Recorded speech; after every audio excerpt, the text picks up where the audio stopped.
And now we get to actually have an interview with SKT and maybe ask some of the hard questions about the last month.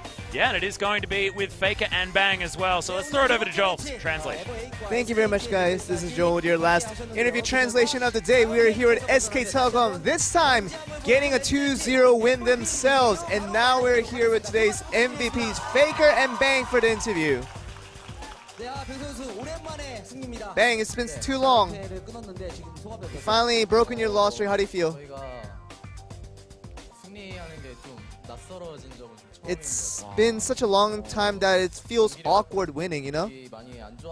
And I think our whole team morale and our just the overall environment around us was very depressing, and I think, but we're at a state now that those things are very much improving and feel a lot better now. And Faker, I'm sure, you know, watching today's replay, it seemed just very different today. I think the accumulated mistakes that we've had up to today was just uncountable and really unmeasurable. And I felt like, you know, we limiting that mistake for today's specific game was an accomplishment for us. So I think just that limiting mistake was a big thing that we did. So we're thankful for our teammates. And of course, you guys had your struggles with the actual matches, but a lot of people were saying that SK Telecom has improved their practice time.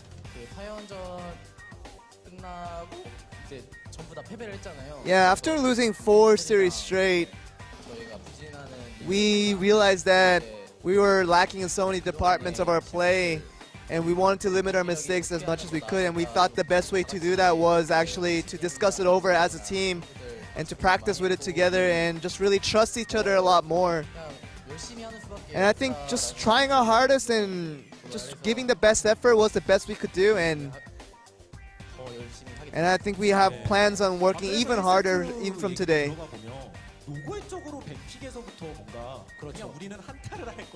And the first game really showed us from the ban pick phase that you guys were really looking for the team fight, that you guys weren't really worried about the laning phase, that you guys were really going all in on trying to get that big team fight win.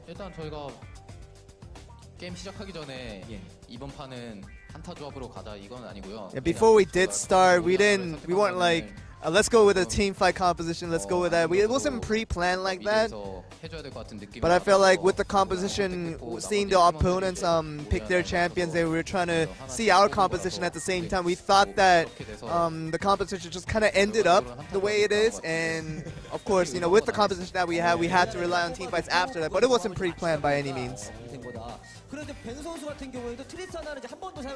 And Bang, it's actually your first time using the Tristana this time around this season, and did you make a lot of preparation for that pick?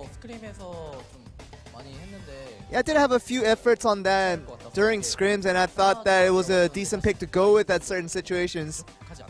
And I felt like, you know, those kind of things were really towards my advantage in the laning phase and also in the team fight, things that it could contribute to.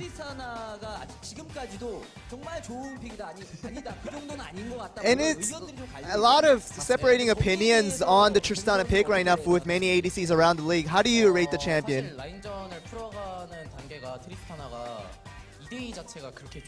I think just by having 2v2 in the bottom lane, in the laning phase, it's not the best to go with. And the fact that we have the jump and also the Alistar to really save me in crucial times, those are the kind of things that really accumulated, that really contributed to the safety of the laning phase. But there was it won't really have a very aggressive pressure on the opposition. But at the same time, with those two champions putting all the safety tools together, it really creates a very risk-free laning phase for us too. And a lot of people are really speculating many things with this recent change, with the Deathblader Drothar doing many things for the DPS champions, but with the tank metas as well. And for me, honestly, I don't really see the huge amount of difference between this patch and the most recent patch. But I'm sure the top lane saw a lot more changes than I did. So, but with my teammates always really being focused on what this current situation is, I'm just trying to play my game and just play always as I've been. So that's kind of the things I'm always focused on. I think we do have a video highlight that we can look at. It just seemed like game 1 wasn't the easiest for you guys. Of course, this is after around the Baron played.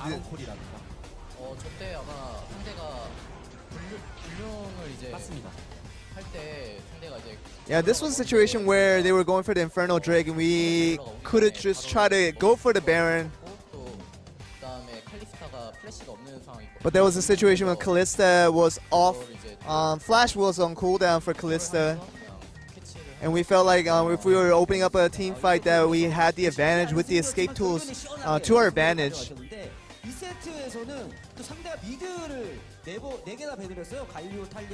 And in the game 2, if you guys haven't realized, they banned out 4 mid laners against you, Faker, on game 2.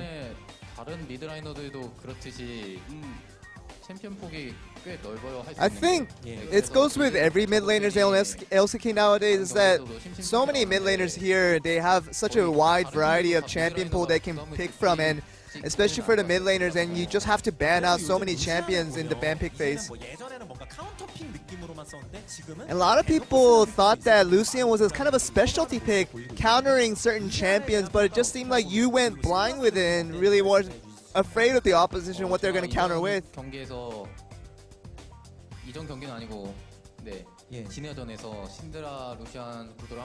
Yeah, back in the Jin Air series, I tried the Syndra and Lucian matchup, and I kind of saw the advantages of that. So I felt like, you know, the opposition was going to go with Syndra either way, even though I picked it first. So I thought that Lucian would have been a good pick to go on to Syndra.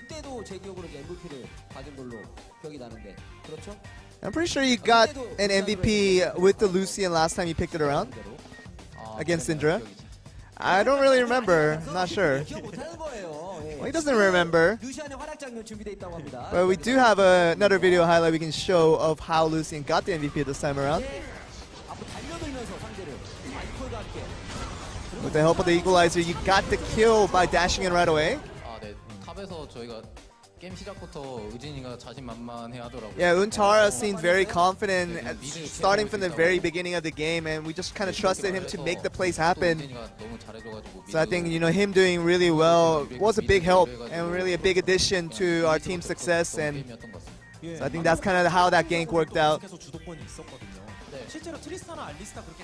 And I'm sure you guys felt a lot of pressure being put on the other team on the bot lane, but how do you rate the Tristana and Alistar duo right now? Yeah, I don't think I know too much in detail right now. I think we have to still test out a few things and experiment with a little details of that duo, but you know, because they picked the Kalista first and they showed that they were going to go with that pick. But I don't think Tristana and Alistar won't be the best blind pick option if you were to pick your choices in the bot lane. Do you have anything that could counter the Tristana? Yeah, I think we're not really at that phase yet that we really know the exact counter to what Tristana could be. And we saw the coaching staff come in and really give you guys a tap on the back for, you know, doing a good job and getting the wins that you guys been long waited for.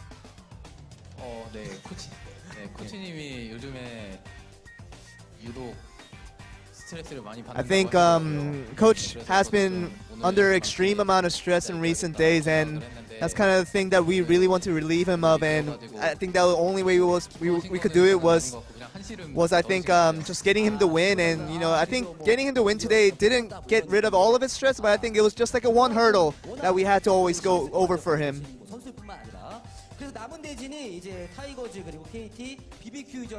Now you're up against Tigers, KT, and BBQ for the remainder of your season. But what do you think going up to that game? Anything you'd like to say to the fans?